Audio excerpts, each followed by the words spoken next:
Bonjour, on se retrouve pour l'épisode 4 où aujourd'hui on va installer MariaDB avec PHP et MyAdmin.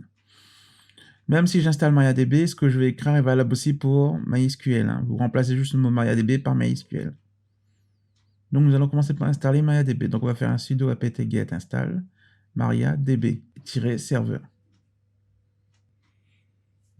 L'installation va commencer. Nous allons valider comme quoi nous voulons installer tout. Je vais accélérer un peu ce passage comme d'habitude pour que l'installation soit un peu plus rapide pour vous.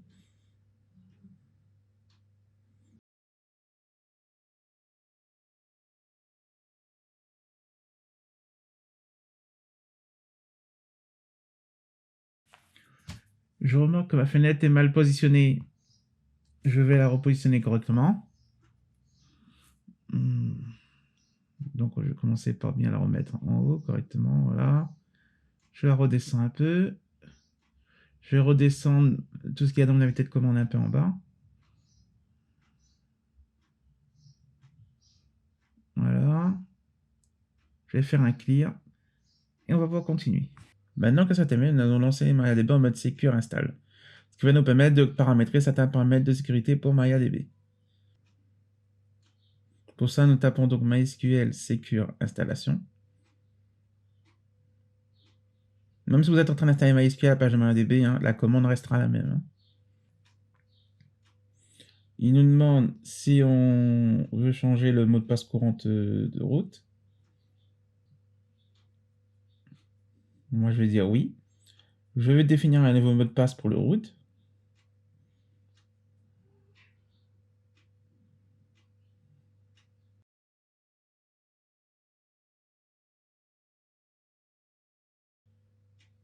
Je rends le même mot de passe pour le valider. Il nous demande si on laisse, on veut remove l'accès anonyme, on dit oui. Il nous demande si on veut désactiver l'accès du root au login, on dit oui. Il nous demande si on veut supprimer les bases de données de test, oui.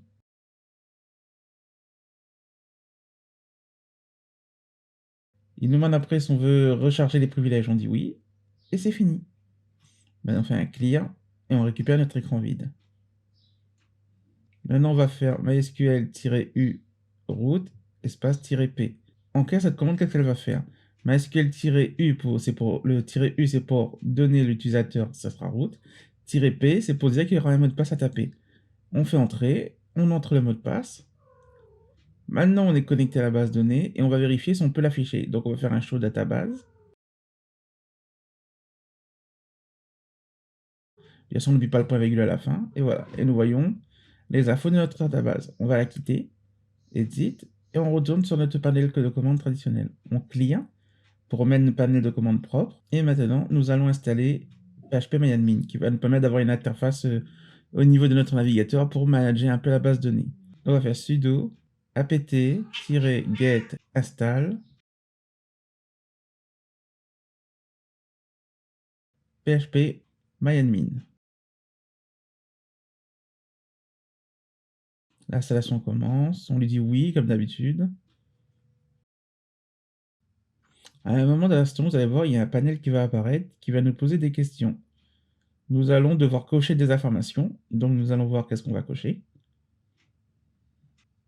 Sur ce panel, nous allons faire espace pour cocher Apache 2, pour qu'il prenne la config d'Apache 2. On fait tabulation et on fait OK. Il va charger la version d'Apache 2 pour PHP-MyAdmin, puis l'installation continue. Un autre panel va bientôt apparaître et nous allons voir qu'est-ce que nous allons rentrer comme information.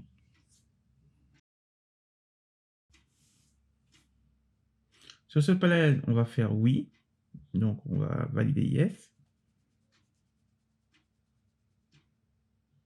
Donc là, ça peut dire qu'on va vouloir configurer notre PHP config. Il va nous demander un mot de passe pour PHP. Moi, je vais mettre le même mot de passe que j'avais mis pour le root. Je parle bien du root de MariaDB et non du root de votre système, bien sûr. Je confirme le mot de passe.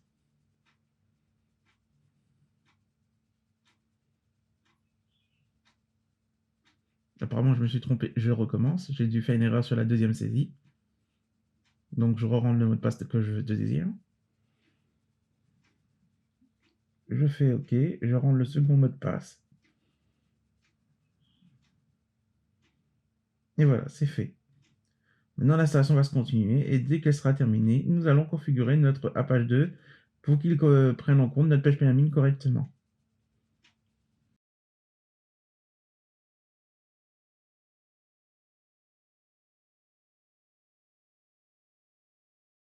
Nous allons configurer Apache 2 pour qu'il prenne en compte phpMyAdmin. Pour ça, on va faire un sudo nano slash, on va aller dans le dossier etc slash apache2 slash apache2.conf.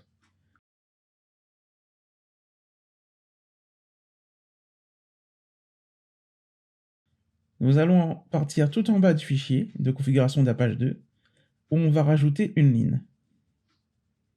Donc on descend jusqu'à la fin. On va commencer par mettre un petit commentaire, hein, bien sûr. Et ce commentaire, ça va être include PHP. Alors, je sais que ça se voit pas bien sur ma capture, mais j'ai mis un dièse avant le commentaire. Pour mettre un commentaire, là-dedans, il faut mettre dièse et après d'autres commentaires. Maintenant, on va include. Donc, on va include quoi? Slash. Alors, c'est include, hein, donc il y a in juste avant, hein. Bien sûr, j'ai un petit problème avec ma capture, désolé. Donc, on va include slash etc slash phpMyAdmin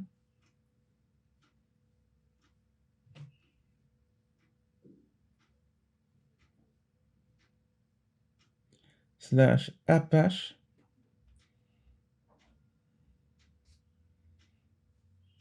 point conf. Donc on récupère le fichier de configuration d'Apache de phpMyAdmin. Et on l'inclut dans notre configuration d'Apache. On fait X, on fait O pour enregistrer et X pour quitter. Voilà, maintenant ça c'est fait. Maintenant pour pouvoir accéder à notre phpMyAdmin, on va devoir créer un nouvel utilisateur. Mais avant tout ça, on va redémarrer les services. Donc on va faire un sudo service apache 2 restart.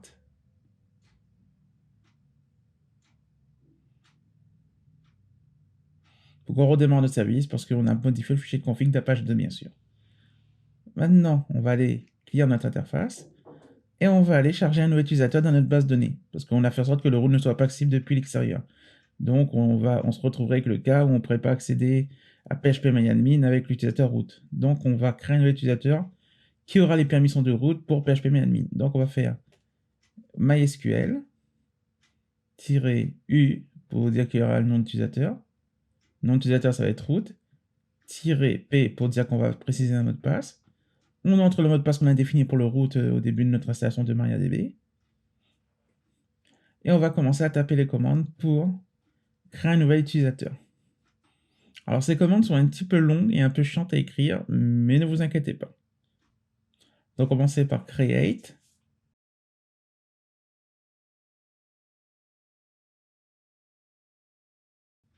user,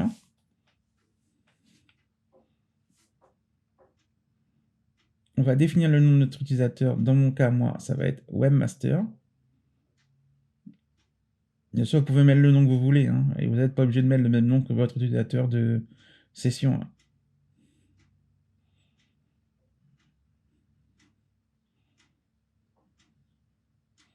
Arrobase, et on va préciser de où il va se connecter, du localhost.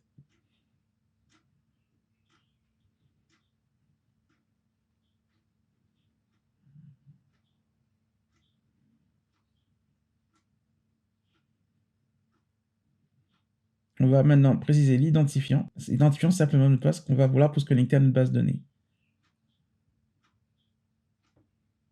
Alors là, vous allez voir, le mot de passe va être en clair, hein. Donc quand vous faites ces manipes, faites en sorte qu'il n'y ait personne qui le voit. En tout cas, personne que vous ne connaissez pas en tout cas. Là, je vais mettre un mot de passe au pifomètre, hein, ou un truc au hasard. De toute façon, c'est juste un serveur test en local. Et plus tard, je montrerai comment faire en sorte qu'avec phpMyAdmin, on puisse se connecter que en local.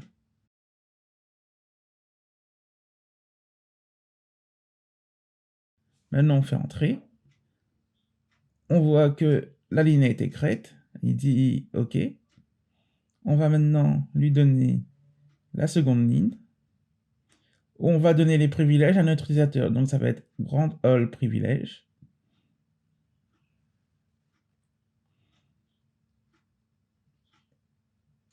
-on. étoile point étoile, tout. Là, on précise le nom d'utilisateur. Le nom d'utilisateur, bah, ça va être celui qu'on a défini plus haut, webmaster.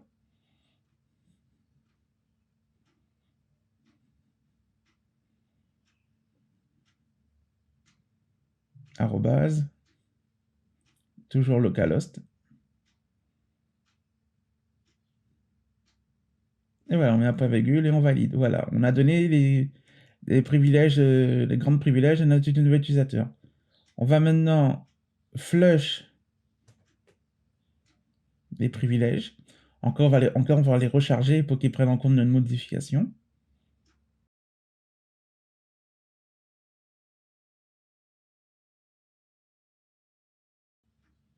Voilà, c'est fait. Je vais regarder si je peux toujours accéder à ma database. Hein. Donc, je vais faire un petit show database, toujours pas virgule. Il n'y a pas de problème. Maintenant que c'est terminé, on va faire exit et quitter cette partie. Nous avons terminé de créer notre nouvel utilisateur. On va partir maintenant à l'adresse IP de notre Raspberry Pi /phpMyAdmin pour pouvoir accéder à notre phpMyAdmin qu'on a installé.